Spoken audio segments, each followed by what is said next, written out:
Hello and welcome to the news for today, November 19, 2024. We are live on I Am Jamaica Gospel Radio Station. This is Stefano Palmer. Good afternoon. The headlines are as follows: Major blow, pure ice. Azan's plan to rebound bigger, better after blaze. Rain expected to begin Friday as cold front approaches Jamaica. In sports, no comeback story. Reggae boys booted from Nations League quarters.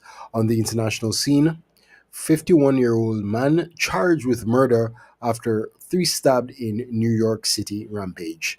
Now the news in detail. A major fire on Ashenheim Road in St. Andrew on Monday has left millions of dollars in damage, destroying 90% of Pure Ice Factory's assets and all of the inventory Azan Supercenter was storing for its Crossroad branch, with the crucial Christmas season fast approaching. Speaking with the news team as he stood outside the warehouse blanketed by thick black smoke, a dispirited general manager Kamal Azan said the losses would be a great setback for Azan's Supercenter, but he is confident of a bounce back. This is a huge loss. We have most of our products for Christmas that were here in storage. So this is a major, major blow, he said. You can look at the devastation. It's tough. He expressed relief, however, that there were no casualties. Everyone made it out. There was no loss of life, and that's the most important thing. And with God's grace, we will rebuild, he added, noting that the warehouse employed roughly 30 people. I have a lot of families that depend on me. We employ over 250 people, and their families depend on the jobs that they have with us. So it is important to ensure that we come back and come back strong, as Anne said. Jeffrey Moss Solomon, a shareholder at the neighboring Pure Ice factory, said the fire consumed a majority, if not all, of the company's manufacturing assets, inventory, and storage assets. At the same time, he too was grateful that there was no loss of life or injuries. The Meteorological Service has advised that Jamaica will experience a shift in weather conditions starting Friday, as a cold front is expected to affect the island. Until then, a ridge across the northern Caribbean will maintain mostly sunny days and fair nights through Thursday. Temperatures for Tuesday are projected to reach highs of 32 degrees Celsius in Kingston and 31 degrees Celsius in Montego Bay. Similar conditions are forecast for Wednesday and Thursday. However, on Friday, the weather is set to change with showers and thunderstorms anticipated, especially in western and central parishes. Other areas of the island are expected to experience mostly cloudy skies. Cooler temperatures are also likely as the cold front moves in.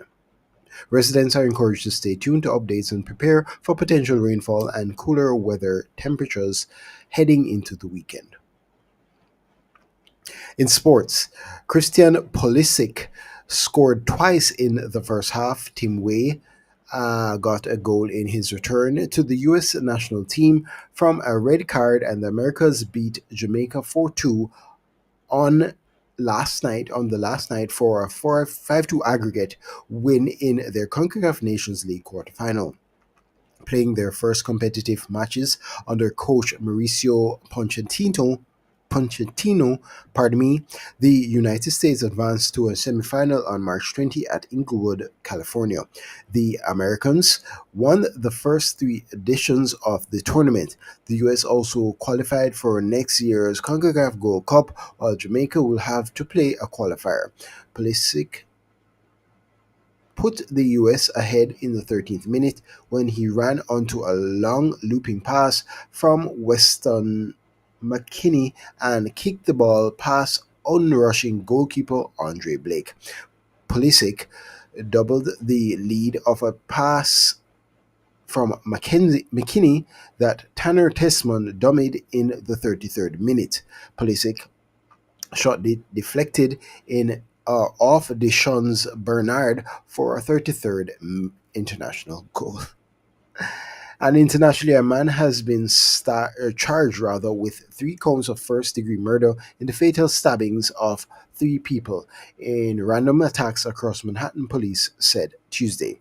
Ramon Rivera, 51, was taken into custody after he was found with blood on his clothes and the 2 kitchen knives, authorities said. He awaited arraignment Tuesday. A message seeking comment was left with an attorney who represented him in a prior case. 3 New Yorkers attacks.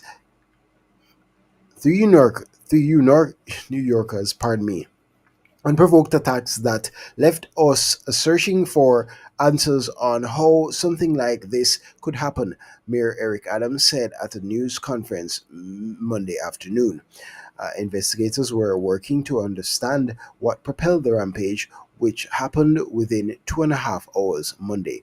No words exchanged, no property taken, just attacked viciously, said Joseph Kenny, the New York Police Department's chief of detectives. He just walked up to them and began to attack them with the knives. The first stabbing on West 19th Street killed a 36-year-old construction worker, Angel Lata Landy, who was standing by his work site near the Hudson River a little before 8:30 a.m. Police said about 2 hours later and across the island of Manhattan, a 68-year-old man was attacked while fishing in the East River near East 30th Street. Both men died shortly after the stabbings, Kenny said. The fisherman's name was not immediately released. The suspect then apparently traveled north near the riverfront around 10:55 a.m. A 36-year-old woman, identified as Wilma Augustine, was stabbed multiple times near the United Nations headquarters on East 42nd Street, Kenny said. He died later Monday at a hospital, police said. A passing cab driver saw the third attack and alerted police on nearby First Avenue and East 46th Street. Officials said an officer soon apprehended the suspect rather. That's the news for today, November 19, 2024. Good afternoon.